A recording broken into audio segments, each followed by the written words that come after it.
Приветствуем зрителей телеканала ТНВ. Сегодня мы берем интервью у психолога Зульфии Максутовой. Добрый день, Зульфия. Для вас добрый день. Ага.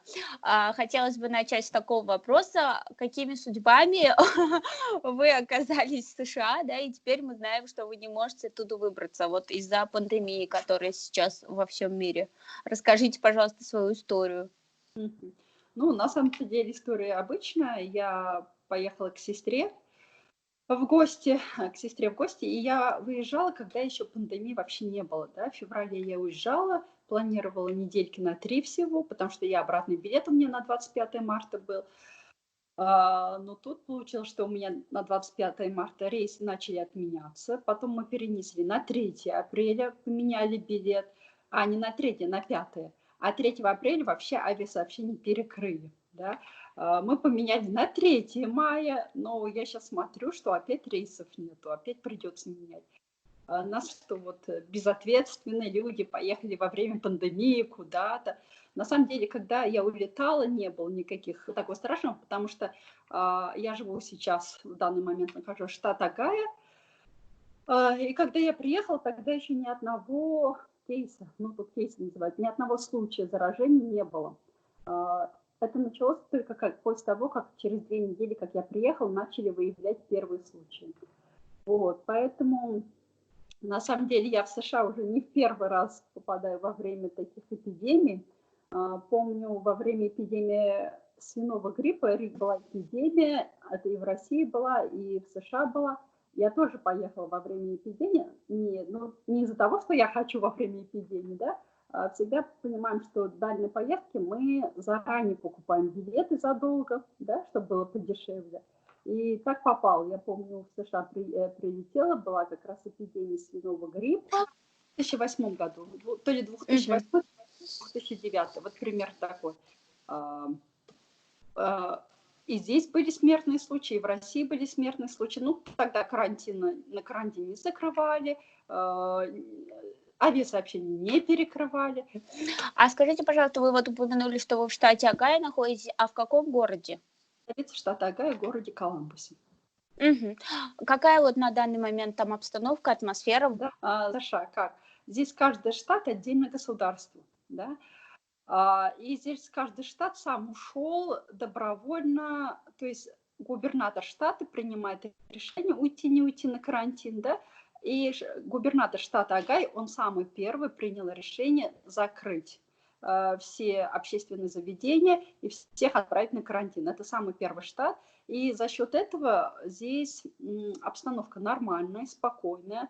Нету такого, вот как в Нью-Йорке, там в российских СМИ показывают, да, какой ужас в Нью-Йорке творится. Нету такого страшного, скажем так, роста заболеваний.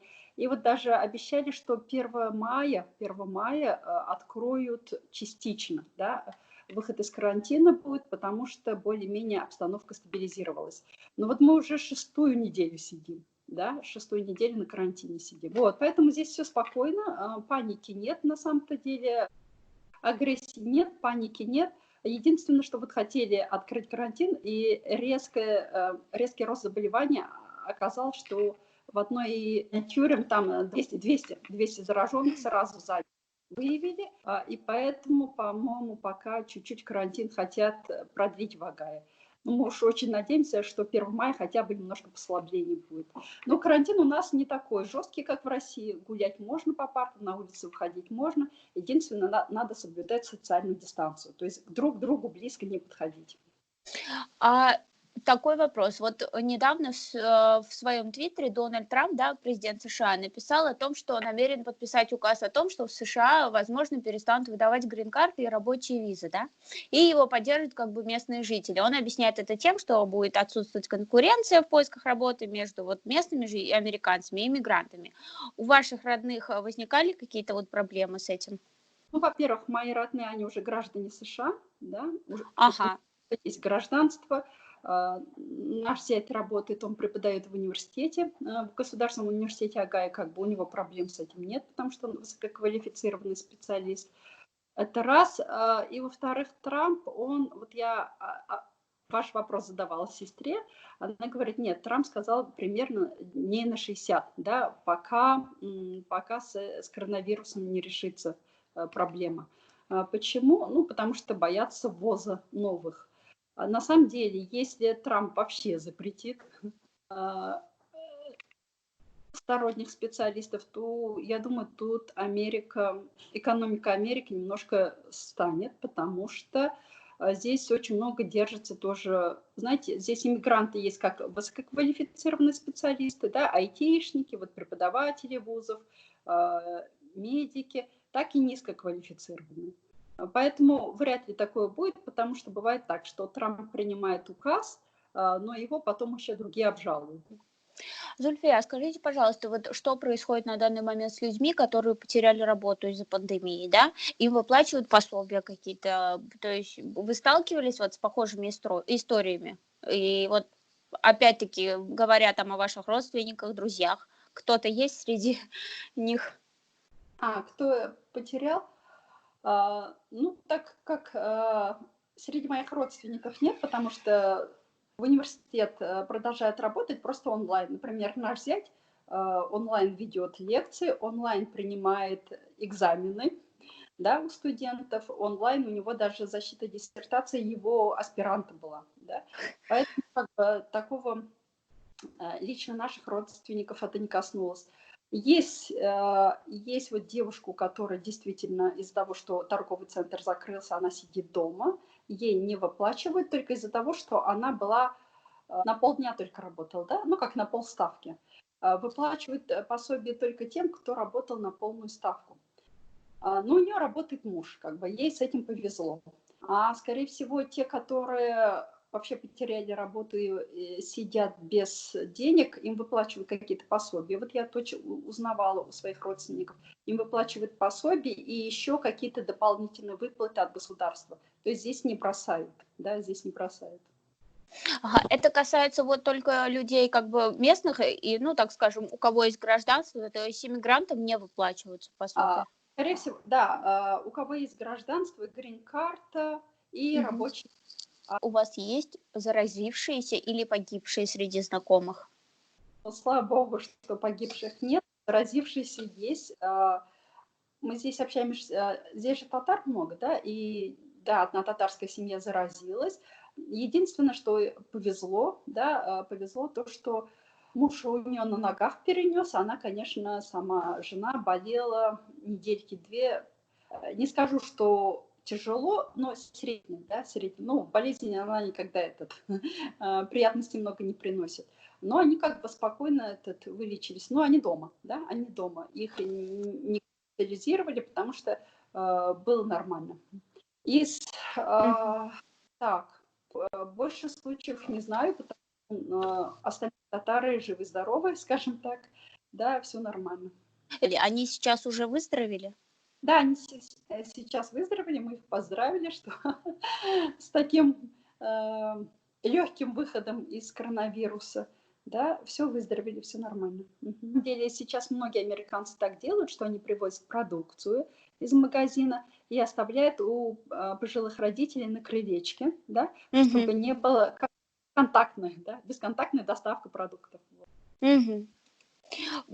Такой еще интересный вопрос, он забавный как бы и страшный.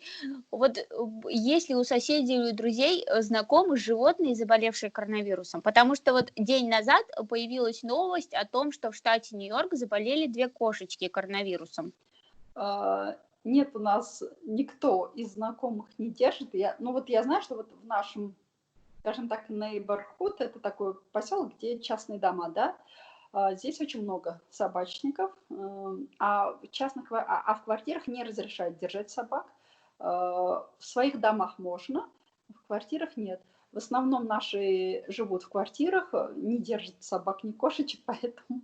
Накануне в США объявили о второй волне пандемии коронавируса. Летальных исходов за сутки, да, было 2139 человек. Всего в США 46 тысяч умерло. Ну, то есть это очень страшные цифры.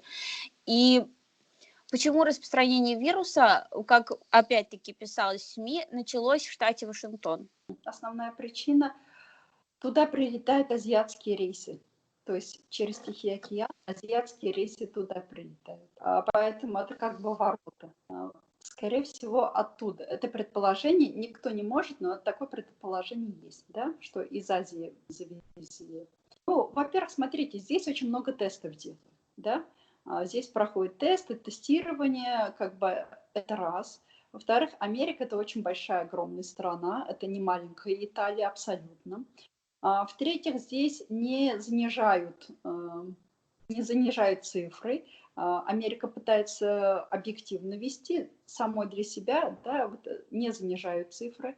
Это 3. И знаете, здесь такое идет, что вот CNN смотрят мои родственники, да, и 70%, 70% смертей среди афроамериканцев. То есть из всех 100% 70 это афроамериканцы, да, темнокожие. Почему так, сейчас выясняют, да, почему так выясняют, будут изучать, может там ген какой-то, может еще что-то.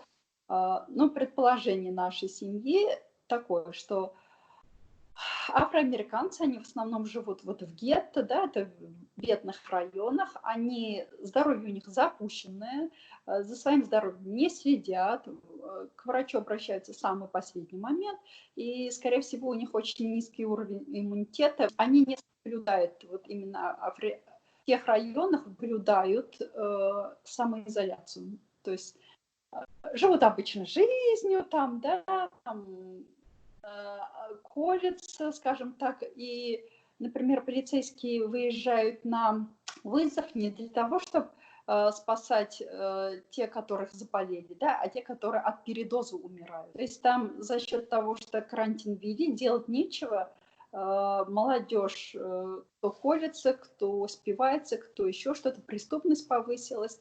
И в средних районах здесь соблюдают дистанцию, друг к другу не подходят. Вот даже, например, я выхожу гулять, если, например, идут навстречу, они переходят на другую сторону, да, на другую сторону, чтобы не соприкасаться. Чтобы не соприкасаться, максимум, что скажет «хай», да, издалека. Зульфия, вот что лично для вас стало самым сложным с введением карантина по всей стране? Ну, я думаю, все уже испытали на себе карантин, да? Все испытали. Для меня лично сложна была первая неделя. Это потому что резко все оказались дома, да, круглосуточно. Ну, потом ко второй, третьей, четвертой уже все адаптировались, как будто так и должно быть. На самом деле психологически это тяжело, потому что мы же привыкли где-то ходить, да, активно общаться, выезжать. Вот это. И для меня что сложно, это неопределенность. Вот именно сейчас я в подвешенном состоянии, неизвестно, когда я смогу попасть в Россию. Как раз таки мы знаем то, что вы психолог, и как вы оцениваете вот состояние людей, даже судя по себе, да, что вот людям из такого ритмичного образа жизни пришлось резко приостановить его и самоизолироваться? На самом деле это очень большой стресс, да, это очень большой стресс для любого человека, да, даже для самого прокачанного, скажем так. Это вот представляете, кто-то очень жил активной жизнью, да, кто-то постоянно работал, он привык работать. Резко раз и посадили, ну, скажем так, в клетку. Каждый человек на этой планете, наверное, который сидит на самоизоляции, на карантине, испытывает такой стресс. Это раз. Плюс это неопределенность, да? Плюс это тревожность, которая нагнетают СМИ, да, что все плохо, плохо, смерть, смерть, смерть. И вот это все, конечно, очень сильное давление, психологическое давление на людей. И здесь... А вы можете, пожалуйста, вот зрителям нашего канала порекомендовать, как нужно себя успокаивать? 2 способа, которые надо, скажем так, когда вас накрыл стресс. Это при любом стрессе, да, при любом. Во-первых, в стрессе надо пить много воды, как это ни странно. У нас вырабатывается в стрессе очень много адреналина. И когда мы пьем воду, и вода должна быть теплая, именно теплая. Почему? В стрессе почки перегружены, потому что они и так адреналинят, да? А когда мы пьем теплую воду, мы наши почки разгружаем. Мы наши почки разгружаем. И второе, обязательно дышать. Обязательно дышать, потому что в стрессе человек перестает дышать. Это, знаете, это если детство свое вспомните, когда, например, маленький ребенок видит, что папа с мамой ругаются, да, а он не может эту ситуацию изменить или уйти из этой ситуации, что ребенок делает? Он так и замирает, да? Он так замер, затаив дыхание, типа я ничего не вижу, ничего не слышу, значит этого нет. Это зафиксировалось у нас в теле, и во взрослом состоянии, вот понаблюдайте за собой, даже Регина, в таких стрессовых ситуациях мы перестаем дышать. Итак, и затихаем. И еще третье, надо ходить, надо много выхаживать, да, заземляться. Зульфия, теперь хотелось бы расспросить о вас. Расскажите, откуда вы, да? Хотя мы уже упоминали это в начале интервью. И чем занимаетесь? Я сама живу в городе Казани. Я психолог, тренер, веду тренинги для женщин по самооценке, по родовым программам, по тому, как по фигуре человека прочитать его характер, его способности, его какие-то миссию в жизни. Сказкотерапевт, да? Зульфия, еще такой вопрос. Вы сказали, вот, что у вас есть знакомые, как бы, но вот, и вы сказали, что очень много татар, да, в Америке, и мы знаем, что там есть община. Вот вы общаетесь с людьми из этой общины? Ну, мои родственники общаются, потому что они в этой общине, они на Сабантуй ездят, да, общаются. Кстати, не я одна из Казани, из Татарстана застряла. Вот я знаю, что у 3 татарских семей здесь родители застряли. И еще одна сестра тоже застряла. Вот уже не смогли вылететь, да, вовремя. Но мои знакомые, они своих родителей даже уже оставили, не отправили во время коронавируса, потому что родители пожилые, и есть большой риск, что они заразятся, и просто они оставили, чтобы у себя переждать этот период. Вот, с общиной, с девочками мы общаемся, они у меня тренинги проходят, вот татары из, скажем, американские татарки, да, и здесь, в принципе, они друг друга поддерживают. Они друг друга поддерживают, хотя в разных городах, но у них есть общие чаты, да, общие группы в Фейсбуке, Сабантуй. Вот недавно созванивался с одной, она говорит, очень жаль, что Сабантуй пришлось отменить, потому что они живут в Майами, а в Майами уже давно лето, да, вот, у них было, по-моему, в апреле должно было. Говорит, очень жаль, что Сабантуй пришлось отменить. Здесь тоже есть прям большие мечети, общины мусульманские. Тоже ифтары делают, но, скорее всего, тоже, как в России, будут развозить. Да? Или не будут развозить, или на вынос. Да? Ифтары на вынос. Потому что здесь мусульмане, если раньше прям устраивали ифтары, очень хорошие, вкусные ифтары, говорит, можно было любому приезжать в мечеть и кушать. Да? Они прям в специальных мусульманских ресторанах заказывали. То сейчас этого нельзя делать, все закрыто, поэтому тоже, наверное, будет ифтар на вынос. Как и в Казани. Да, как в Казани.